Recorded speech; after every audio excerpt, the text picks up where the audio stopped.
ಆತ್ಮೀಯ ವಿದ್ಯಾರ್ಥಿಗಳೇ, ನಿಮಗೆಲ್ಲ ಗಮ್ಯ ಕನ್ನಡ ಪ್ರಪಂಚ ಯೂಟ್ಯೂಬ್ ಚಾನಲ್ಗೆ ಸ್ವಾಗತ. ಈ ದಿನ ನಾವು ಬೆಂಗಳೂರು ವಿಶ್ವವಿದ್ಯಾನಿಲಯದ BCA 4ನೇ ಸೆಮಿಸ್ಟರ್ನ ಗದ್ಯವಾದಂತಹ ಮಹಿಳಾ ಸಶಕ್ತೀಕರಣದ ಅದ್ಭುತ ಉದಾಹರಣೆ ಲಿಜ್ಜತ್ ಪಾಪಡ್ ಎಂಬಂತಹ ಗದ್ಯದ ವಿವರಣೆಯನ್ನು ಕೇಳ್ತಾ ಹೋಗೋಣ. ಮೂಲದಲ್ಲಿ ಇದನ್ನು ಬರೆದವರು ಜಸ್ವಂತಿ ಬೆನ್ ಪೊಪ್ಪಟ್, ಅದನ್ನು ಕನ್ನಡಕ್ಕೆ ಅನುವಾದಿಸಿದವರು ದೀಪಾ ಹಿರೇಗುತ್ತಿ. ಲೇಖಕರು ಇಲ್ಲಿ ಹೇಳ್ತಾ ಹೋಗ್ತಾರೆ, ಅಭಿವೃದ್ಧಿ ಅಂದರೆ ಮುಗಿಲು ಮುಟ್ಟುವಂತಹ ಕಟ್ಟಡಗಳು, ಅಗಲೀಕರಣಗೊಂಡಂತಹ ರಸ್ತೆಗಳು ಮಾತ್ರ ಅಲ್ಲ, ಪರಸ್ಪರ ಒಬ್ಬರನ್ನೊಬ್ಬರು ಪ್ರೋತ್ಸಾಹ ಕೊಟ್ಟು ಸೋತಾಗ ಅವರನ್ನು ಕೈ ಹಿಡಿದು ಮೇಲಕ್ಕೆತ್ತೋದು ಅಂತ ಹೇಳ್ತಾರೆ. ಅದು ಕೂಡ ಅಭಿವೃದ್ಧಿಯ ಸಂಕೇತ ಅಂತ ಹೇಳ್ತಾರೆ. ಸಂಘಜೀವಿಯಾದಂತಹ ಮನುಷ್ಯ ದ್ವೀಪಗಳ ಹಾಗೆ ಒಂದೊಂದು ಕಡೆಯಲ್ಲಿ ತನ್ನನ್ನು ಮಾತ್ರ ತಾನು ನೋಡಿಕೊಂಡು ಇರೋದಕ್ಕೆ ಆಗೋದಿಲ್ಲ.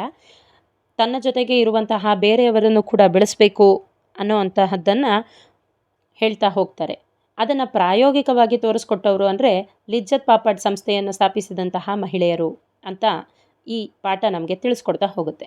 7 ಗೃಹಿಣಿಯರು ತಮ್ಮ ಬಿಡುವಿನ ವೇಳೆಯಲ್ಲಿ ಪ್ರಾರಂಭಿಸಿದಂತಹ ಈ ಪುಟ್ಟ ಉದ್ಯಮ ಅಭಿವೃದ್ಧಿಯ ಪರಿಭಾಷೆಯನ್ನೇ ಬದಲಾಯಿಸಿತು. ಅಂತಹ ಅಪರೂಪದ ಕಥೆಯನ್ನು ನಮಗೆ ಈ ಗದ್ಯ ಹೇಳ್ತಾ ಹೋಗುತ್ತೆ. 1959 ಮಾರ್ಚ್ 19ರಂದು ಮುಂಬೈನ ಗಿರಿಗಾಂವ್ನ ಒಂದು ಕೋಣೆಯಲ್ಲಿ 7 ಮಹಿಳೆಯರು ಶುರು ಮಾಡಿದಂತಹ ಹಪ್ಪಳ ಮಾಡುವಂತಹ ಈ ಒಂದು ಪುಟ್ಟ ವ್ಯವಹಾರ ಮುಂದೆ ಒಂದು ದಿವಸ ಕ್ರಾಂತಿಯನ್ನೇ ಮಾಡಿಬಿಡುತ್ತೆ ಅಂತ ಯಾರೂ ಕೂಡ ಅಂದ್ಕೊಂಡಿರಲಿಲ್ಲ. ಮೊದಲ ದಿನ ಹಪ್ಪಳ ಮಾಡಿ ಅವರು ಮಾರಿದ ಪ್ಯಾಕೆಟ್ಗಳು ಕೇವಲ 4 ಆಗಿತ್ತು. ಗಳಿಸಿದಂತಹ ಲಾಭ 50 ಪೈಸೆ ಆಗಿತ್ತು. 50 ಪೈಸೆಯಿಂದ 1,500 ಕೋಟಿ ರೂಪಾಯಿವರೆಗೆ ಇವತ್ತು ಅವರ ಒಂದು ಲಾಭ ತಲುಪಿದ್ದು ಸಾಧಾರಣ ಕತೆ ಅಲ್ಲವೇ ಅಲ್ಲ. ಅದೊಂದು ಮಹಾನ್ ಕತೆ. 7 ಮಹಿಳೆಯರಿದ್ದಂತಹ ಜಾಗದಲ್ಲಿ ಇವತ್ತು 45,000 ಜನ ಕಾರ್ಯನಿರ್ವಹಿಸ್ತಾ ಇದ್ದಾರೆ. ಈ ದೊಡ್ಡ ಕುಟುಂಬದ ಎಲ್ಲರೂ ಲಿಜ್ಜತ್ ಸಹೋದರಿಯರು ಅಂತಲೇ ಕರೆಸ್ಕೊಳ್ತಾರೆ. ವಿಶೇಷ ಏನಂದರೆ ಇಲ್ಲಿ ಎಲ್ಲರೂ ಮಾಲೀಕರೇ, ಯಾರೂ ಕಾರ್ಮಿಕರಿಲ್ಲ.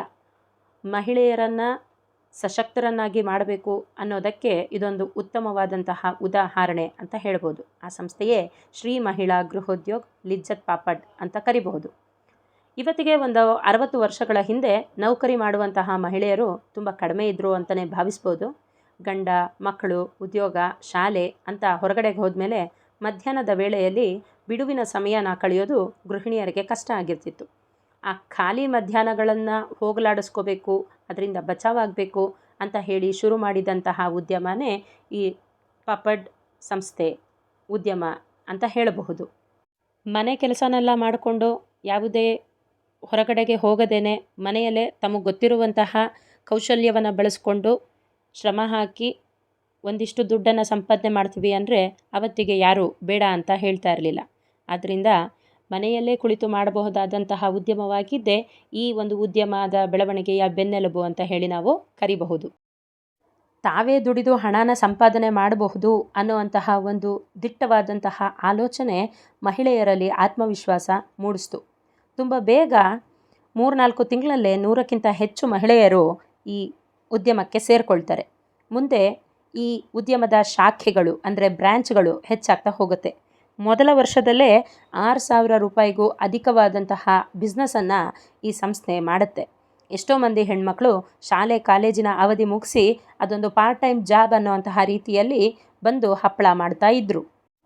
ಇದರಲ್ಲಿ ಇನ್ನೊಂದು ಮುಖ್ಯವಾದಂತಹ ಸಂಗತಿ ಏನಂತಂದರೆ ಛಗನ್ ಲಾಲ್ ಪರೇಖ್ ಅನ್ನುವಂತಹ ಸಮಾಜ ಸೇವಕರು ಹೆಣ್ಣುಮಕ್ಕಳಿಗೆ 80 ರೂಪಾಯಿ ಸಾಲ ಕೊಟ್ಟಿದ್ದು ಮಾತ್ರ ಅಲ್ಲದೆ ಆ 80 ರೂಪಾಯಿಯನ್ನು ಸರಿಯಾದಂತಹ ರೀತಿಯಲ್ಲಿ ಹೇಗೆ ಬಳಸ್ಕೋಬೇಕು ಅನ್ನೋಂತಹ ಒಂದು ಮಾರ್ಗದರ್ಶನವನ್ನು ಕೊಡ್ತಾರೆ. ಈ ಉದ್ಯೋಗಕ್ಕೆ ಹೆಸರು ಕೊಡೋದಕ್ಕೆ ಸ್ಪರ್ಧೆ ಏರ್ಪಡಿಸಿದಾಗ ಧೀರಜ್ ಬೆನ್ ಎಂಬಂತಹ ಮಹಿಳೆ ಲಿಜ್ಜತ್ ಎಂಬ ಹೆಸರನ್ನು ಸೂಚಿಸಿ 5 ರೂಪಾಯಿ ಬಹುಮಾನವನ್ನು ಗೆಲ್ತಾರೆ. ನೆನಪಿಟ್ಕೊಳ್ಳಿ ವಿದ್ಯಾರ್ಥಿಗಳೇ, 5 ರೂಪಾಯಿಗೆ ಆವತ್ತು ತುಂಬ ಮೌಲ್ಯ ಇತ್ತು. ಆಯಿತಾ? ಗುಜರಾತಿ ಭಾಷೆಯಲ್ಲಿ ಲಿಜ್ಜತ್ ಅಂದರೆ ರುಚಿಕರ ಅನ್ನೋಂತಹ ಅರ್ಥ ಬರುತ್ತೆ.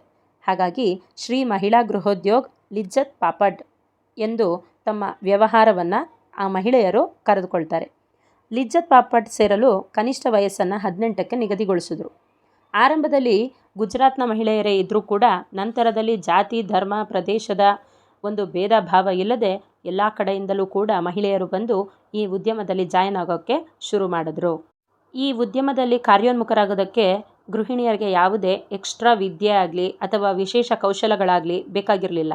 ತಮ್ಮ ಅಡುಗೆ ಮನೆಯಲ್ಲಿ ತಾವು ಅಡುಗೆ ಮಾಡುವಂತಹ ಕಲೆಯನ್ನೇ ಹೊರಗಡೆ ತೆಗೆದುಕೊಂಡು ಬಂದು ಬಂಡವಾಳ ಮಾಡಿಕೊಂಡಿದ್ದು ಈ ಲಿಜ್ಜತ್ ಪಾಪಡ್ನ ವಿಶೇಷತೆ ಅಂತ ಹೇಳ್ಬೋದು. 2 ದಿನಗಳ ತರಬೇತಿ ಸಾಕಾಗ್ತಿತ್ತು.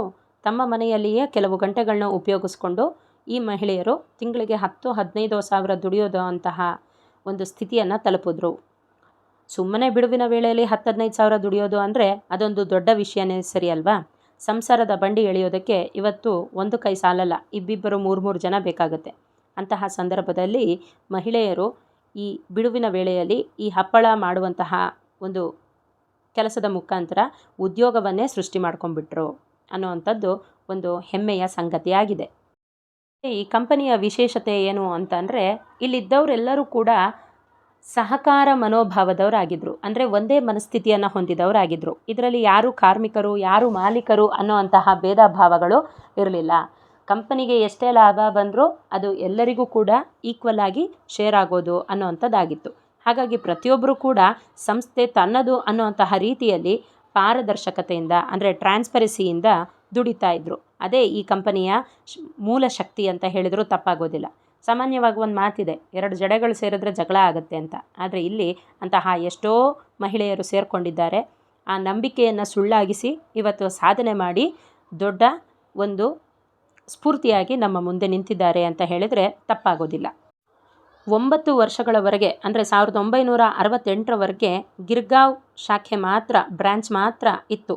ನಿಧಾನವಾಗಿ ಈ ಪಾಪಡ್ನ ಜನಪ್ರಿಯತೆ ಹೆಚ್ಚಾಗ್ತಾ ಇದ್ದ ಹಾಗೆ ಬೇಡಿಕೆ ಕೂಡ ಹೆಚ್ಚಾಗುತ್ತೆ. ಮುಂಬೈನ ವಿವಿಧ ಕಡೆಗಳಲ್ಲಿ ಈ ಲಿಜ್ಜತ್ ಪಾಪಡ್ನ ಬ್ರ್ಯಾಂಚ್ಗಳು ಸ್ಟಾರ್ಟ್ ಆಗ್ತವೆ. ಇದು ದೇಶದಾದ್ಯಂತ ತನ್ನ ಬ್ರ್ಯಾಂಚನ್ನು ಹುಟ್ಟು ಹಾಕ್ಕೊಳ್ತಾ ಹೋಗುತ್ತೆ. ಲಾಭವನ್ನು ಇಲ್ಲಿ ಎಲ್ರಿಗೂ ಸಮಾನವಾಗಿ ಹಂಚಲಾಗ್ತಾ ಇತ್ತು. ದಿನಕ್ಕೆ 3 kg ಹಪ್ಪಳ ಮಾಡಿದ್ರೂ ಒಂದೇ ಲಾಭ, 20 kg ಹಪ್ಪಳ ಮಾಡಿದರೂ ಒಂದೇ ಲಾಭ. ಅವರಲ್ಲಿ ಯಾವುದೇ ಭೇದ ಭಾವವನ್ನು ಕಾಣ್ತಾ ಇರಲಿಲ್ಲ. ಈ ರೀತಿಯಾಗಿ ಲಿಜ್ಜತ್ ಪಾಪಡ್ 17 ರಾಜ್ಯಗಳಲ್ಲಿ ತನ್ನ ಕಾರ್ಯವನ್ನು ಆರಂಭ ಮಾಡುತ್ತೆ. ಸುಮಾರು ವಿದೇಶಗಳಿಗೆ ತನ್ನ ಉತ್ಪನ್ನವನ್ನು ಎಕ್ಸ್ಪೋರ್ಟ್ ಮಾಡ್ತಾ ರಫ್ತು ಮಾಡ್ತಾ 100 ಕೋಟಿ ಆದಾಯವನ್ನು ಗಳಿಸುತ್ತೆ. ಇವತ್ತಿಗೂ ಕೂಡ ಲಿಜ್ಜತ್ ಪಾಪಡ್ 25ಕ್ಕೂ ಅಧಿಕ ದೇಶಗಳಿಗೆ ಎಕ್ಸ್ಪೋರ್ಟ್ ಆಗ್ತಾ ಇದೆ.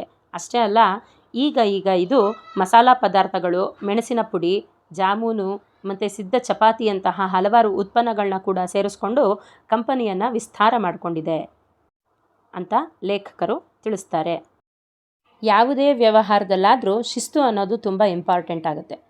ಆ ಒಂದು ವಿಚಾರಕ್ಕೆ ಬಂದರೆ ಈ ಲಿಜ್ಜತ್ ಪಾಪಡ್ನ ಉದ್ಯಮಿಗಳು ಏನು ಮಾಡ್ತಾರೆ ಅಂದರೆ ತಮ್ಮ ಪಾಪಡ್ಗಳನ್ನು ಮತ್ತು ಆಹಾರ ಪದಾರ್ಥಗಳನ್ನು ತಯಾರಿಸಲಿಕ್ಕೆ ಬೇಕಾದಂತಹ ರಾ ಮೆಟೀರಿಯಲ್ಸನ್ನು, ಕಚ್ಚಾ ಪದಾರ್ಥಗಳನ್ನು ಇವರು ಸಾಲವಾಗಿ ತೆಗೆದುಕೊಂಡು ಬರಲಿಲ್ಲ. ಅದೇ ರೀತಿ ಹೊರಗಡೆಯಿಂದ ಯಾರಾದರೂ ತಮ್ಮ ಪ್ರಾಡಕ್ಟ್ಗಳನ್ನು ಕೊಡಿ, ನಾವು ವ್ಯಾಪಾರ ಮಾಡಿ ನಿಮಗೆ ಕೊಡ್ತೀವಿ ಅಂತ ಸಾಲ ಕೇಳಿದ್ರೆ ಅವರಿಗೂ ಕೂಡ ಸಾಲವನ್ನು ಕೊಡಲಿಲ್ಲ.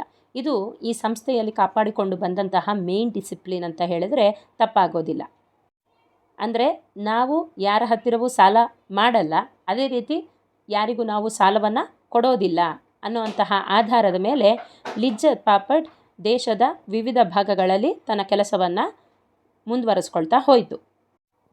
ಜೊತೆಗೆ ದೇಶದ ಕಷ್ಟದ ಸಂದರ್ಭಗಳಲ್ಲಿ ಧನ ಸಹಾಯವನ್ನು ಕೂಡ ಮಾಡಿ ತನ್ನ ಸಾಮಾಜಿಕ ಕಳಕಳಿಯನ್ನು ಅಂದರೆ ಸೋಷಿಯಲ್ ರೆಸ್ಪಾನ್ಸಿಬಿಲಿಟಿಯನ್ನು ತೋರಿಸ್ಕೊಟ್ಟಿದೆ ಅಂತ ಲೇಖಕರು ಹೇಳ್ತಾರೆ.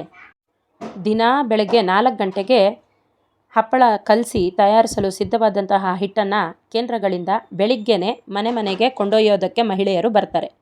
ಆ ದಿನದ ಹಿಟ್ಟನ್ನು ತೆಗೆದುಕೊಂಡು ಬಂದು ಹಿಂದಿನ ದಿನ ಉಜ್ಜಿ ತಯಾರಿಸಿದಂತಹ ಹಪ್ಪಳವನ್ನು ಅಲ್ಲಿಗೆ ಕೊಟ್ಟು ಹಣವನ್ನು ಪಡ್ಕೊಂಡು ಹೋಗ್ತಾರೆ. ಹೀಗೆ ಕಂಪನಿಯ ಬಸ್ಸು ಇವರನ್ನು ಮನೆಯಿಂದ ಮನೆಗೆ ಕರ್ಕೊಂಡು ಹೋಗಿ ಬಿಡುತ್ತೆ.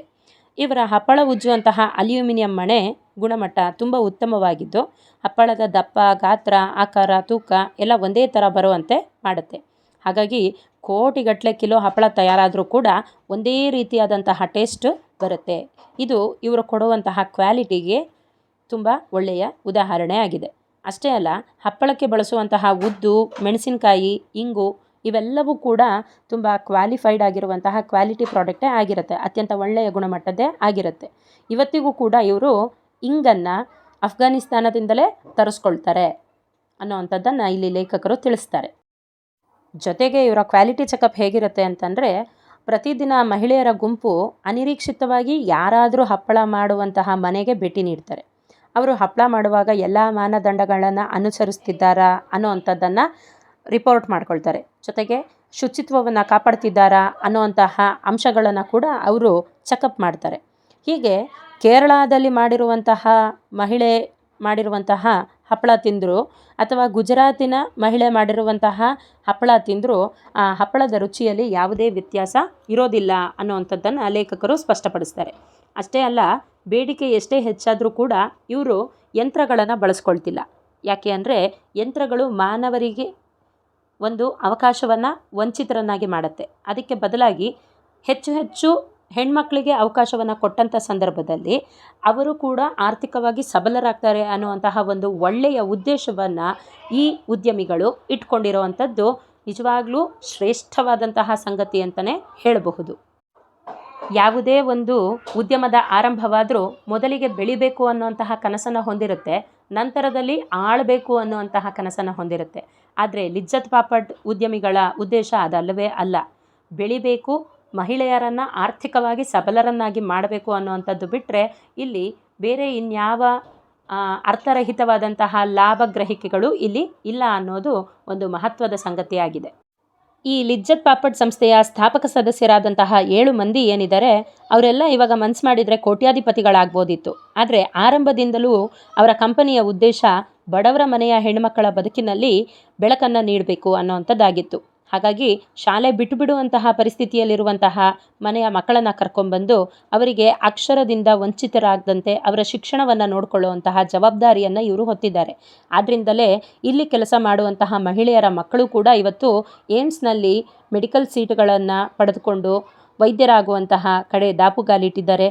IITಗಳಲ್ಲಿ ಓದಿ ಇಂಜಿನಿಯರಿಂಗ್ ಆಗಿ ಉದ್ಯೋಗವನ್ನು ಕೂಡ ಮಾಡ್ತಾ ಇದ್ದಾರೆ ಅನ್ನೋವಂಥದ್ದು ನಿಜವಾಗಲೂ ಪ್ರಶಂಸನೀಯವಾದಂತಹ ಸಂಗತಿ ಅಂತ ಹೇಳಬಹುದು. ಅಂತಹ ಲಿಜ್ಜತ್ ಪಾಪಡ್ ಸಂಸ್ಥೆ ಇವತ್ತಿಗೆ 10 ಹಲವಾರು ಪ್ರಶಸ್ತಿಗಳಿಗೆ ಭಾಜನವಾಗಿದೆ ಅನ್ನೋದು ಒಂದು ಹೆಮ್ಮೆಯ ವಿಚಾರನೇ ಸರಿ. ಅವರವರ ದುಡಿಮೆಯ ಹಣ ಅವತ್ತವತ್ತೇ ಆ ಮಹಿಳೆಯರಿಗೆ ಸಿಕ್ಕುತ್ತೆ ಅನ್ನೋದು ಇಲ್ಲಿನ ಒಂದು ವಿಶೇಷವಾದಂತಹ ಸಂಗತಿ. 21 ಮಹಿಳೆಯರ ಕಮಿಟಿ ಅದಕ್ಕಾಗಿಯೇ ಪ್ರತಿನಿತ್ಯ ವ್ಯವಹಾರವನ್ನು ನಡೆಸ್ತಾ ಇರ್ತಾರೆ. ಇದರಲ್ಲೂ ಕೂಡ ಅಧ್ಯಕ್ಷರು, ಉಪಾಧ್ಯಕ್ಷರು, ಖಜಾಂಚಿಗಳು ಮತ್ತು ಇತರೆ ಮೆಂಬರ್ಸ್ ಸದಸ್ಯರು ಎಲ್ಲರೂ ಕೂಡ ಹಪ್ಪಳ ಉಜ್ಜೋದ್ರಿಂದನೇ ಬದುಕನ್ನು ಕಟ್ಟಿಕೊಂಡಂತಹ ಮಹಿಳೆಯರಾಗಿದ್ದಾರೆ ವಿನಃ ಹೊರಗಡೆಯಿಂದ ಬಂದಂತಹ ಮಹಿಳೆಯರು ಇಲ್ಲಿ ಯಾರೂ ಇಲ್ಲ. ಇದಕ್ಕಿಂತ ದೊಡ್ಡ ಮಹಿಳಾ ಸಬಲೀಕರಣದ ಉದಾಹರಣೆಗಳು ನಮಗೆ ಅಷ್ಟು ಸುಲಭವಾಗಿ ಸಿಗೋದಿಲ್ಲ ಅನಿಸುತ್ತೆ ಅಂತ ಲೇಖಕರಿಲ್ಲಿ ಹೇಳ್ತಾ ಹೋಗ್ತಾರೆ. ಹಪ್ಪಳ ಖರೀದಿಸುವಾಗ ಅಲ್ಲಿ ಲಿಜ್ಜತ್ ಪಾಪಡ್ ಇದ್ದರೆ ಅದನ್ನೇ ಖರೀದಿಸುವ ಮೂಲಕ ನಾವೆಲ್ಲ ಈ ತಾಯಂದಿರ ಸಾಧನೆಗೆ ಒಂದು ಬೆಂಬಲವನ್ನು ಕೊಡಬಹುದು ಅಂತ ತಮ್ಮ ಅಭಿಪ್ರಾಯವನ್ನು ವ್ಯಕ್ತಪಡಿಸ್ತಾರೆ. ಹಾಗಾಗಿ ವಿದ್ಯಾರ್ಥಿಗಳೇ, ಮುಂದೆ ನೀವೇನಾದರೂ ಪಾಪಡ್ ಖರೀದಿಸಲಿಕ್ಕೆ ಹೋದರೆ ಅಲ್ಲಿ ಲಿಜ್ಜತ್ ಪಾಪಡನ್ನು ಖರೀದಿಸಿ ಅಂತ ನಾನು ಕೂಡ ನಿಮಗೆ ಒಂದು ಅಭಿಪ್ರಾಯವನ್ನು ಹೇಳ್ತಾ ಇದ್ದೀನಿ. ಇವಳಿಗೇನು ಬರುತ್ತೆ ಎಂದು ಎಲ್ಲರಿಂದ ನಿರ್ಲಕ್ಷ್ಯಕ್ಕೆ ಒಳಪಟ್ಟಂತಹ ಅಮ್ಮಂದಿರೇ ಕಟ್ಟಿದಂತಹ ಮಹೋನ್ನತ ಸಂಸ್ಥೆ ಇದು ಲಿಜ್ಜತ್ ಪಾಪಡ್ನ ಸಂಸ್ಥೆಯಾಗಿದೆ. ಹಾಗಾಗಿ ಇದು ಯಾವ ಫೇರಿ ಟೇಲ್ ಕಥೆಗಿಂತ ಭಿನ್ನವಾದದ್ದೇನಲ್ಲ ಅಂತ ಲೇಖಕರು ಹೇಳ್ತಾರೆ. ಕನಸು ನನಸಾದದರ ಹಿಂದೆ ಯಾವುದೇ ಜಾದೂ ಇಲ್ಲ, ಅಲ್ಲಿ ಕೇವಲ ಹಾರ್ಡ್ ವರ್ಕ್ ಮತ್ತು ಶ್ರಮ ಮಾತ್ರ ಇದೆ ಅನ್ನುವಂಥದ್ದನ್ನು ಇಲ್ಲಿ ನಿರೂಪಿಸಲಾಗಿದೆ. ವ್ಯವಹಾರದಲ್ಲಿ ಟ್ರಾನ್ಸ್ಪರೆನ್ಸಿ ಇದ್ದರೆ ನಾವು ಯಾವುದೇ ಒಂದು ಸಮಾಜಕ್ಕೆ ಕೂಡ ಒಂದು ಒಳ್ಳೆಯ ಸಹಾಯವನ್ನು ಮಾಡಬಹುದು ಅನ್ನೋವಂಥದ್ದನ್ನು ಈ ಲಿಜ್ಜತ್ ಪಾಪಡ್ ಸಂಸ್ಥೆ ತಾನು ಮಾಡಿ ಇತರರಿಗೆ ನೀವು ಮಾಡಿ ಅಂತ ಹೇಳೋದಕ್ಕೆ ಸ್ಫೂರ್ತಿಯಾಗಿ ನಿಂತಿದೆ ಅಂತ ಹೇಳಿದರೆ ತಪ್ಪಾಗಲಾರದು. ಒಟ್ಟಾರೆಯಾಗಿ ಹೇಳೋದಾದರೆ ಹೆಣ್ಣು ಸಮಾಜದ ಕಣ್ಣು ಅಂತ ಹೇಳ್ತಾರಲ್ಲ, ಆ ರೀತಿಯಾಗಿ ಒಂದು ಹೆಣ್ಣು ಮನಸ್ಸು ಮಾಡಿದರೆ ಸಮಾಜವನ್ನು ಪ್ರಗತಿಯತ್ತ ಸಾಗಿಸಬಹುದು ಅಂತ ಹೇಳೋದಕ್ಕೆ ಇದೊಂದು ಶ್ರೇಷ್ಠ ಉದಾಹರಣೆ ಆಗಿದೆ ವಿದ್ಯಾರ್ಥಿಗಳೇ. ಮುಂದಿನ ಪಾಠಗಳಿಗಾಗಿ ಗಮ್ಯ ಕನ್ನಡ ಪ್ರಪಂಚ ಯೂಟ್ಯೂಬ್ ಚಾನಲನ್ನು ಲೈಕ್ ಮಾಡಿ, ಶೇರ್ ಮಾಡಿ, ಸಬ್ಸ್ಕ್ರೈಬ್ ಮಾಡಿ. ಧನ್ಯವಾದಗಳು.